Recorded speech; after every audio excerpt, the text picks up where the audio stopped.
My dear brothers and sisters, we are continuing our Bible study on the book of Acts of the Apostles, and we had completed 14 chapters yesterday. So out of 28 chapters, just half is finished. And now we are entering into the 15th chapter. Before we speak about the 15th chapter, I would like to give you some background for this. Because in the 15th chapter, we are for the first time, we are going to reflect about the first ever Jerusalem Council, first council. Now we have so many councils in the history. The last council was Second Vatican Council. And the first council was Jerusalem Council. So what was the need of this Jerusalem Council? Why? The context, background, and the conclusion and the content of the Jerusalem Council. That is what we are going to read in this chapter. And before we speak about Jerusalem Council, let us see why did they need a Jerusalem Council? What was the need for a council then? Council means, normally councils are held summoned by the Pope, and it is attended by the most important people of the church, like the apostles and the elders, leaders, prophets, teachers, and the lay people and the representatives of different churches. Everyone come together, and that is how the councils are held. And then they pray and they pray, discussion. So this is how they come to the conclusion of the theological disputes. So normally these councils are held once in a while to give the direction for the whole church, especially when there is confusions and disputes and certain theological issues. And the council is the one who is giving direction for the whole church. It is not one individual, but it is the council who gives the direction. So there is something special with the church. And now, what was the need of a Jerusalem Council? The main point of the Jerusalem Council was this. I already told you in the previous classes that there are two groups in the Christians, early Christians. Among the early Christians, there are two groups. One is the main group. That is, one is Jewish people who got converted to Christianity. The other group of people is the Gentiles who got converted to Christianity. And the Jewish people who got converted to Christianity, out of them, some of them, a very prominent ones, especially the Pharisees. Pharisees are the keepers of law, very strict followers of the law. Law means Old Testament. They are very strict followers of the law. And these Pharisees, they argued that we don't mind welcoming Gentiles into the Christianity. The Pharisees who got converted to Christianity, they argued. They said, we don't mind welcoming the Gentiles, but one problem. They should first get circumcised and become Jewish, and then they become Christians. This is the argument they had, because they believed Jewish religion is the chosen people of God. That is the special people of God. That is the beloved people of God. So if anybody wants to become Christian, they should become first Jewish and then become Christian. Only then you will be saved. That means, in order to be saved, they put two conditions. First is they should become Jewish and then become Christian. Otherwise, you will not be saved. So this is the argument of some Jewish Christians who got converted to Christianity. The Pharisees, mainly Pharisees. But there are some other people like Peter, Paul, and Barnabas. They argued. Even Peter is a Jew. Paul is a Pharisee. He was initially he was a Pharisee before he became a Christian. But still, they argued that Gentiles, when they become Christians, they don't need to become Jewish people. They just accept Jesus, have faith in Jesus. The faith in Jesus will cleanse them. But then Pharisees said, no, first they have to become Jewish and be cleansed and then become Christian.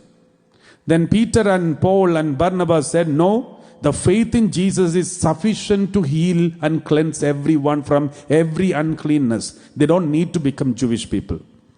So this was the big argument between two groups, a very prominent group. One is the Jewish converts. Many of the prominent Jewish converts, they stood for that idea. And many of the people, many other Jewish people like Peter, Paul and Barnabas, they all said it's not necessary to become, somebody need to become a Jewish first to become Christian. It's not necessary. They said the circumcision is no more needed. And they sticked on that. And there was a big dispute.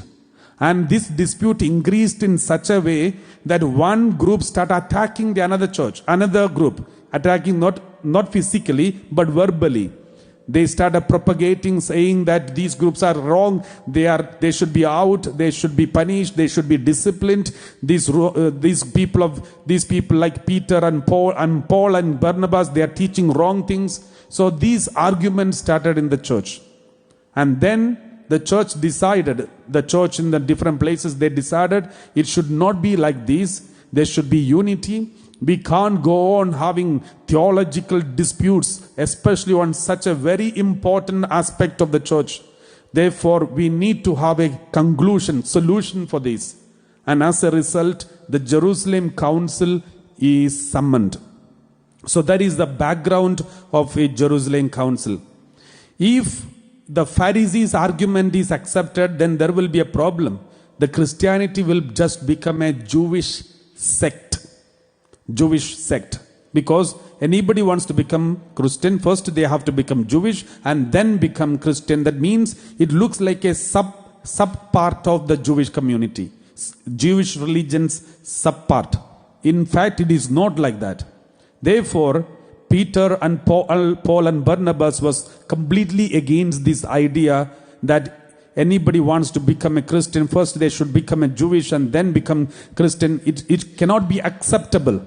And they said, in order to become Christian, in order to be saved, you don't need to do anything. You don't need to cleanse yourself. Jesus will cleanse yourself. You don't need to become a Jewish and get cleansed and then become Christian. It is not needed. To have faith in Jesus alone,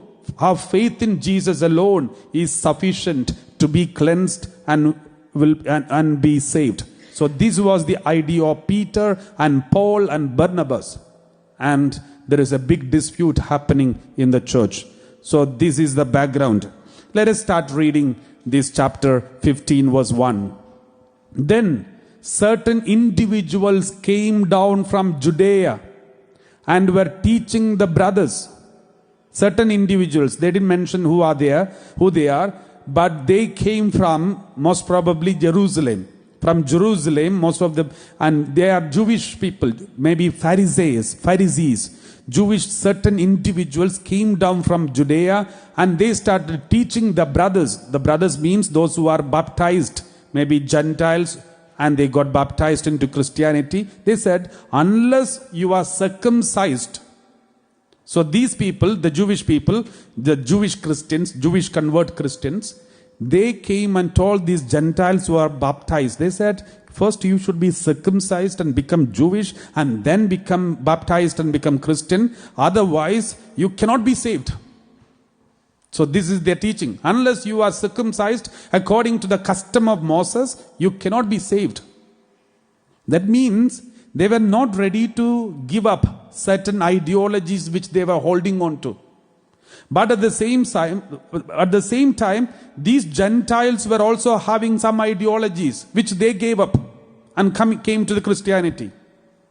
The same way, the Jewish people also have to give up some ideologies which they were holding as an idol should be given up, but which they were not ready to give up. So that was the initial problem of the Christians. That is the reason for the Jerusalem Council. That is why Peter, who is also a Jew, and Paul is also a Pharisee, said very clearly, just like they gave up all their past, the idols, you also have to give up your idols and become Christian. So you should not continue holding some ideas and say, oh, unless you become uncircumcised and become Jewish, you cannot be saved. That is a wrong idea, because salvation of Jesus is a free gift. It is not attained through your hard work. It is not attained through your circumcision. It is attained through the crucifixion of Jesus. It is a free gift. So it is not necessary to become a Jewish. This was the argument of Peter, Paul, Barnabas. Let's read. So, and after Paul and Barnabas had no small dissension and debate with them. That means they had a heated argument. Very serious argument. Paul and Barnabas and some of the others were appointed to go up to Jerusalem to discuss this question with the apostles and the elders. There was a big dispute between these certain people who came from Judea, who were arguing with the apostles Barnabas and Paul. And there was a heated dispute and debate. And as a result, the church in Antioch and Iconium and Lystra, and they decided, they came together and said, we need a solution. We can't go on like this. We are fighting between each other. We can't go on like this. We need a solution.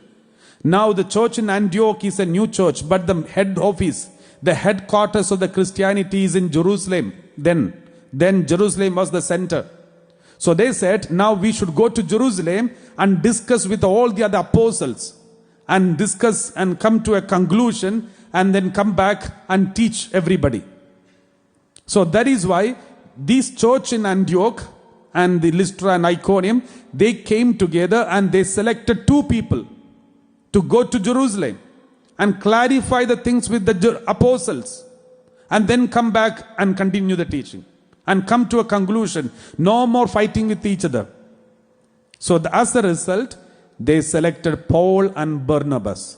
This church in Antioch, they selected 2 people to go and find out the truth, the final solution. And Paul and Barnabas and some of the others were appointed to go. Not only Paul and Barnabas and some other important people in the local churches, they were appointed by whom? Appointed by the local community. The whole community as a community, they appointed Paul and Barnabas and some of the other people to go to Jerusalem to discuss this question with the apostles and the elders. So there are so many apostles and elders. The other apostles like Peter and all the other apostles are there in Jerusalem. And the other elders, presbyters, that means priest, they are also there, and they have to go and discuss with them. And that is the first journey for the first council, Jerusalem council. Verse 3, we read, so they were sent on their way by the church. They were sent by the church, the local church. And as they passed through both Phoenicia and Samaria, they reported the conversion of the Gentiles and brought great joy to all the believers. On the way, what did Paul and Barnabas do? On the way, they reported in Phoenicia and Samaria, they told everyone, so many Gentiles are getting converted. They told all the Jewish people and every other Christians, they said, so many Gentiles are getting converted. And that made them a great joy to all the believers. All the believers, most of them are Jewish people. They were so happy that so many Gentiles are coming back. That means not all the Jewish people were against the Gentiles. Only some Pharisees were against the Gentiles being added without circumcision. But majority of the Jewish people who became Christians, they were happy that Gentiles are also becoming Christians. And verse 4, we read, when they came to Jerusalem, they were welcomed by the church and the apostles and the elders. So now all the 12 apostles, they all are there in Jerusalem. And when these Barnabas and Paul and the other people, they came to Jerusalem, they were welcomed by the church. The whole church welcomed them, especially apostles and the elders, and they reported all that God had done with them. And now Paul and Barnabas explained to them how God has done mighty miracles in Lystra, Iconium, Pisidia, and Antioch, and Phrygia, and all these places, how God has done mighty miracles and wonders, how God has added so many people to the Christianity. They explained to them. They reported. So this is a sign of giving a report to the headquarters. Even today it is continued. Every church and every community has to give a report to the head office. For example, every year from this retreat center, we give a report of how many people attend for the retreats and how many people come for the holy masses, and each week how many people are coming for the holy mass. Their report is asked by the diocese, and we send every year we send a report of how many people joined and how many people are coming, how many retreats are held and how many outreaches. All these reports are being sent to the diocese, and from diocese it is sent to the Rome and to the headquarters, that is Rome. And that is how the church is being done from the first century, and is still continuing the same process. And verse 5, let's read. But some believers who belong to the sect of the Pharisees, these are the group who are problematic. But some believers who belong to the sect of the Pharisees stood up and said, it is necessary for them to be circumcised and ordered to keep the law of Moses. They argued that it is necessary for them to be circumcised first and ordered to keep the law of Moses. They were so attached to the law of Moses. They didn't know Jesus is higher than Moses. Jesus is much higher than Moses. Moses is only a shadow and Jesus is the real one. When the real comes, the other one is nullified. So this is something very important, which they didn't know. And that was the reason the Jerusalem Council has to be summoned, and now they are going to have the Jerusalem Council. We will have the council peacefully tomorrow. Let them continue discussions.